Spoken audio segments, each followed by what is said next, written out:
Roller coasters are machines built to give off crazy and amazing sensations while also being very safe. And over time, we have seen tons of innovation in the roller coaster industry. So today I will be looking into the future of roller coasters, as well as bringing in fellow YouTuber CoasterVerse to talk about it. First off, let's talk restraints. The main type of restraint over the past 20 or 25 years has definitely been the over-the-shoulder restraint, used on most looping coasters and some non-inverting coasters. Recently, Mach and Intamin have been using the over-the-shoulder lap bar, which has the comfortableness of a normal lap bar while also having the safety of pretty much an over-the-shoulder restraint. Also using a hydraulic locking system. I think these will continue to be a very popular restraint, and other manufacturers like Gerstlauer will take them on for some of their larger projects. Other manufacturers like S&S and RMC also have lap bars, but they're more traditional lap bars with shin guards on them. I think these manufacturers will still use them, although they won't really spread that much to other manufacturers and coasters. The other main type of restraint nowadays is the vest restraint, popularized by B&M and S&S. I undoubtedly think that these will continue to grow as a restraint model, as they are very comfortable. We also have to talk about over-the-shoulder restraints. This restraint has faded out over time, although manufacturers like Gerstlauer still do use them on their new coasters, like TMNT Shellraiser. However, as the vest restraints become the main alternative to these, I think over-the-shoulder restraints will continue to die out. Another aspect I want to talk about is launch types. The hydraulic launch has recently died off within the last 15 years, while new forms of launch have been taking place. The LSM launch has been definitely the most popular launch out there, and I think it will continue to strive as it is an amazing launch system that uses magnets, and it might not be the cheapest, but it's a very efficient launch system that isn't unreliable in any way. An unreliable launch system would be the compressed air launch, which is mainly used by S&S at this point.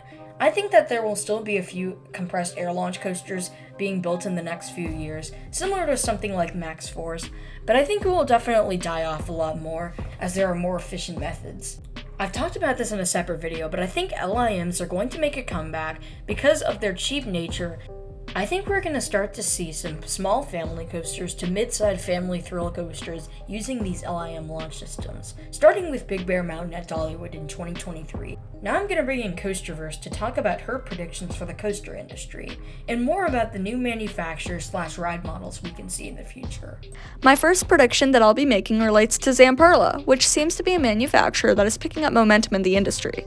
Currently, they're working on Wild Mouse at Cedar Point, and then they'll be working on creating an LSM launch coaster that will go to PNE Playland in Canada.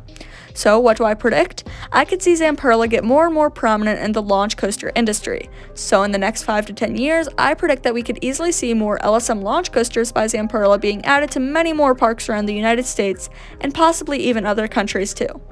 And if Wild Mouse at Cedar Point is successful, then I could see more of their Wild Mouse coasters start to become more prominent. This all depends on if each ride is successful. If not, then I couldn't really see this happening. On to the next prediction. As many of you guys probably know, Intamin was a very popular roller coaster manufacturer in the United States, until they weren't. Many theme park chains have had their relationship with Intamin ruined because of their unreliable roller coasters. However, the SeaWorld and Universal chains have been getting more and more of these coasters. For SeaWorld, there was Pantheon, which went to Busch Gardens Williamsburg, and next year they're getting 2 new Intamins. Catapult Falls, which will be a launched log flume, and Arctic Rescue, an Intamin family straddle coaster. Universal, which opened Velocicoaster recently, has been widely accepted as one of the best recent roller coasters, and Universal Studios Hollywood is rumored to get an Intamin theme to the Fast and Furious movie franchise. If the two companies keep a good and stable relationship with Intamin, then I predict that we could see a revival of Intamin in America. They're doing wonders overseas, and I hope that other chains notice that. And if the rumors are true about Dragster being redone by Intamin themselves, let's just pray that it'll mend Cedar Fair's relationship with the company. My third prediction for you all is that the T-Rex is a very infamous roller coaster model.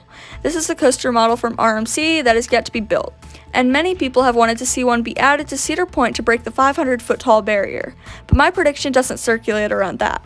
My prediction is that if built, and that is an if statement, then it will start out as smaller investments. For example, we could see a park like Six Flags Great America getting one, but it won't be a 500-foot tall monster that everyone has been hyping up recently. My last prediction relates to another roller coaster manufacturer. Vekoma has a notoriously bad track record in America with their boomerangs and SLCs, but across the water, we have been seeing absolutely insane rides come from them, like Lek Coaster, Abyssus, and Phoenix to name a few. Many people have started to make this prediction lately, and I'm going to jump on it.